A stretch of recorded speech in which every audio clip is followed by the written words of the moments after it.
I participated in 4 markets trying to sell my handmade earrings. Let's see what came out of it. I was on a journey giving my 100% to growing my handmade business and making a sustainable profit. I wanted to know whether selling my earrings at markets would be an answer to it. And in this video I'm gonna show you all the props I bought for my table setup, all the earrings I made and how I made them. Yeah, that was a very stressful. That was stressful. I'll show you the days of my market and how much I sold, and would I do that again? Was it even worth it? I have put a lot of hope in these markets because I thought that what if I would be able to sell a lot of my handmade earrings, and that could finally kickstart my business and make a meaningful improvement in my life. You can watch my story about what I've done so far for my business in my previous video. So, first step for me was to make my table look perfect. And as usual, being a perfectionist, I went all in. Ta-da! These are all the stuff I needed to buy to go to market. Yeah, this is unnecessary. But I didn't realize it. It's not about decorations. And this is unnecessary. Okay, let's talk what is in it. A little bags. These are all the bags. These are little boxes for earrings. They're all out of paper. Whoop. Now let's see what's in here. Package materials. Package materials. Yes, more of that. Actually, this whole box is package materials. Now this is my table setup. These are little metal stands for business cards and for displaying more information about my brand and products. Pine cones. These are real ones which I found outside. We have a lot of those in Finland. This is fake moss. Now first I wanted to get like a real moss, but after a little bit of research I realized that it's not exactly legal to just pull out moss out of the forest because it's not good for the nature. So it's actually better to just buy fake one, and it's better for reusing it as well. And they have little lights which I can turn on and off. How was really beautiful on the table. I used sum up device for people to pay for their orders. So people could use their cards, for example. It's been really useful and it worked really great. The price tags. By the way, for my tablecloths, I literally just bought a curtain. It worked. Then there was this cute little mirror. This mirror helped customers to see how earrings look on them. And here, where I was displaying my earrings, I was using a game where people could win discount.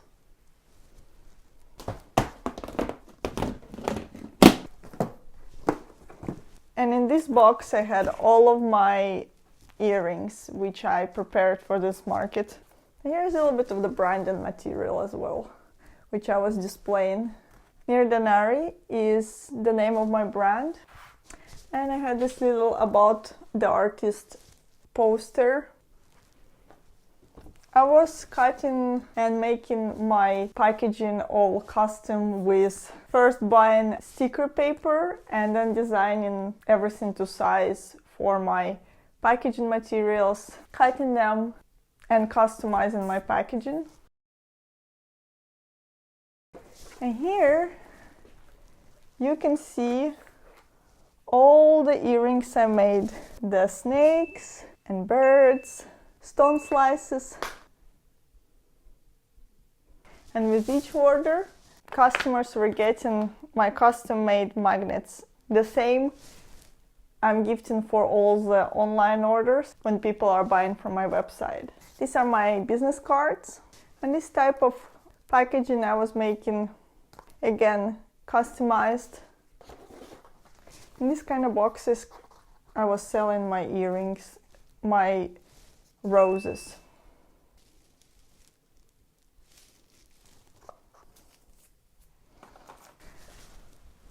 And I guess that's it.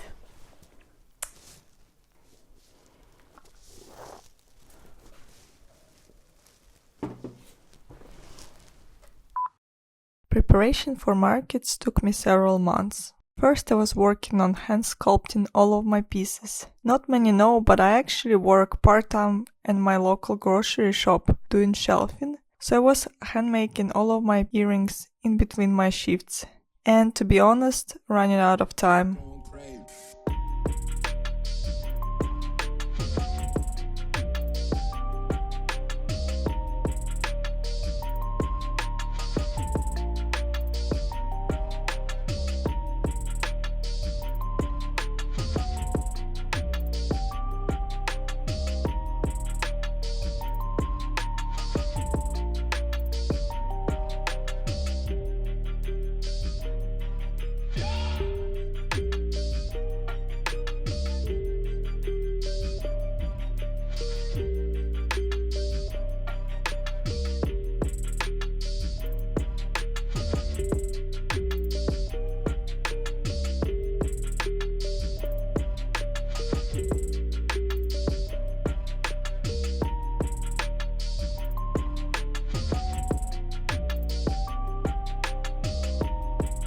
I also took packaging seriously, designing and printing all of the branding materials myself. Since I didn't know what to expect from selling on markets, I wanted to be as prepared as only possible.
But because I was running out of time, I actually ended up finishing all the inventory just nights before the markets, also asking my husband to help me.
Where are you for today?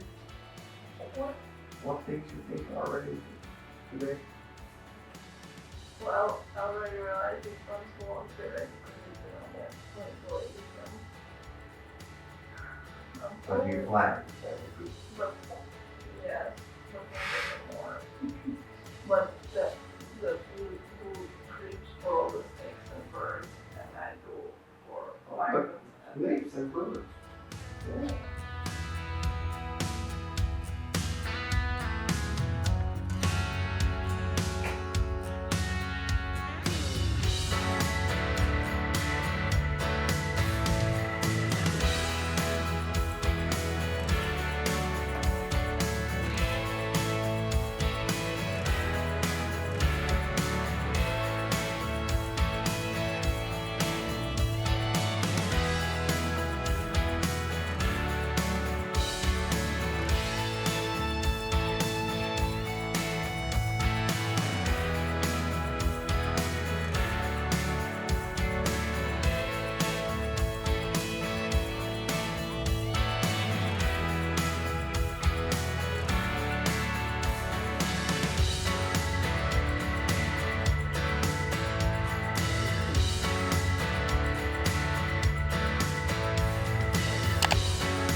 Finally, I was able to make almost 100 pairs of earrings. Next, I will talk about how markets went, how much I sold, and was it worth all the effort? Would I recommend that to starting creators? My very first market was extremely stressful. I was not ready, and because of that, I even didn't have opportunity to brush my hair. You can see that on the pictures. My hair gets so tangled, and if I'm stressed, and then it takes hours to brush it, and I even didn't have those hours. In fact, when I came back from that market at home, I literally collapsed on the floor and cried because I just felt so much stress that, like, my body had to release it somehow. I don't think that it's experience for everyone, but it's just because I didn't know what to expect. And because of that, I was over preparing, but also under caring for myself, you know? I just remember standing in front of Kampi hours and hours, and like hundreds of people passing by. They were just passing and passing. And like people would look at my earrings, many people would give comments, something like, oh, it's so pretty.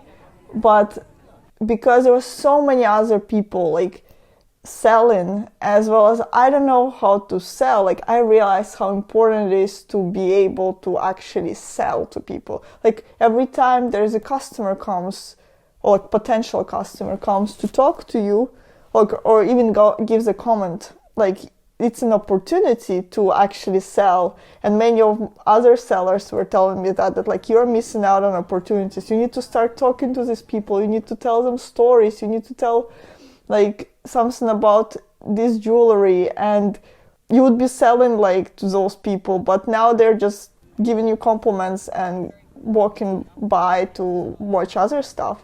many people were just like browsing, and they were treating our market more like as a gallery to watch, because many people were interested in handmade stuff but weren't really planning on buying anything.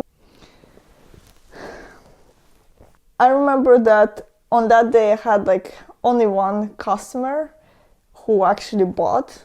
It was an elderly lady, and she was buying from a lot of people, and she was just walking by and she started saying how pretty some of the earrings I have were, and I said like, do you want to try them on? And she started trying them on, and then she just bought one. That day I made 51 euros. My second market was a big market which I was planning on attending from the very beginning. It's the fun design market. We had our own venue where all the artists were inside of the shopping mall. So it wasn't on the street, and for people to come there, they actually needed to know that our event was happening. But Fun Design made a very good marketing, and so there were like actually, I feel like there were thousands of people there as well. But a lot of people were also passing by. They were watching like just a stream of people walking. It was very exhausting, but that day I was very lucky because my husband was with me, and it was a great support. Like, I realized just how hard it is for me to do something like this alone, like standing for hours and hours and hours next to your table, watching like hundreds of people pass, and like saying hi to everyone and saying thank you every time someone gives you a compliment. But every time there was this feeling like, oh, like, am I good enough? Is my art good enough? A lot of thoughts going through the head and no way to escape. That's how I feel like. It was very emotionally draining experience, any of the markets I went through. I dropped my prices for my second market because I realized that I think my prices were a bit too high for someone who just starts out. Even though if you count how many hours I spent making this art, my original prices were really appropriate, and that's why they were very high on the first market, because I was so tired, and I realized like how much effort it takes to make these things. So on my second market I had 3 customers. The third market was part of Habitaire event. It's a big event in Mesukeskus. If I understand correctly, it's one of the leading events in Finland in interior and furniture and design, and I was part of, again, Fun Design. It costed quite a lot to even participate there, and we had a spot quite far from the center, so there weren't that many people actually passing by. And first I felt discouraged because I thought, well, great, there are not so many customers, but surprisingly, actually I had the most amount of people buying something, but people were buying very little things which costed quite a small amount of money. I sold quite a lot of actually my original first ever design, the gray stone slices. If you want to know how I made them, I have a whole video about it on my channel. And my last market was the Christmas fair. It was organized by Monda. It's a restaurant in Maria Ovan. It's like a mini center for startups, and it was a 3-day fair. There were literally almost no people the whole time, but the most interesting thing was that almost every other person who came, so when I mean literally almost no one, like there were literally sometimes like 4, 5, 6 people like coming to the fair all together, and it was mostly people who worked in those startups, and they were just coming home from their work and they saw that we have this fair, so they came in, and every second, third person was buying something from us. And it really made me think like, wow, like that's such a crazy like conversion rate. And it made me realize like so much how important the understanding like what people need, you know. These people definitely weren't the people who have time to go and buy stuff. They are just working and going home most of the time, and they still wanted to buy something as presents, something special as presents for their family and friends. But because there were still very little people, at the end of the day, I had quite little earnings. First day 64 euros, second day 15 euros, and last day 35 euros. Nevertheless, I was very grateful that the conversion rate was very good. It was emotionally easier than standing in front of hundreds and hundreds of people passing by constantly. That was a total sensory overload for me. Now, do I think was it worth it, those experiences? I think if you're starting and you want to grow your business, that's an incredible opportunity to introduce your product for big amount of people. So it's really up to you. Unfortunately, with earrings, there's a lot of competition. There's a lot of people making them. That wasn't worth it for me. Now, would I go and do it again? I think if I have a product which I believe in and I want to show to a lot of people and maybe even get their feedback, that's a perfect place to do it. But I don't think I will be doing markets anytime soon, because if I want to just be selling my products, that's way too stressful for me personally activity. I didn't enjoy it. Yeah, I did not enjoy it that much. Just because for me it's way too high sensory overload and I'm quite sensitive towards that kind of stuff, unfortunately. So if you need a feedback and you have a very unique product, markets are perfect place to skyrocket, I feel like, your business. Or if you're fine and you enjoy sitting and selling your things during weekends, for example, and you know that you're not going to be getting that much income, but it's still worth it, it's still plus, and you genuinely enjoy that, that's a really great place. So yeah, that was really cool experience and I'm grateful for it. And next on my vlog is finishing all of the earrings for the last time, and I'm not gonna be making more for probably very long time. I don't know, I'm not planning to make more. I want to focus on other products, print on demands, books, maybe coloring books. Let me know in the comments what do you want to know more, and do you enjoy going on the markets, either as a customer or as an artist. Thank you for watching this video, and I will see you next month on my next vlog. Love you guys, bye!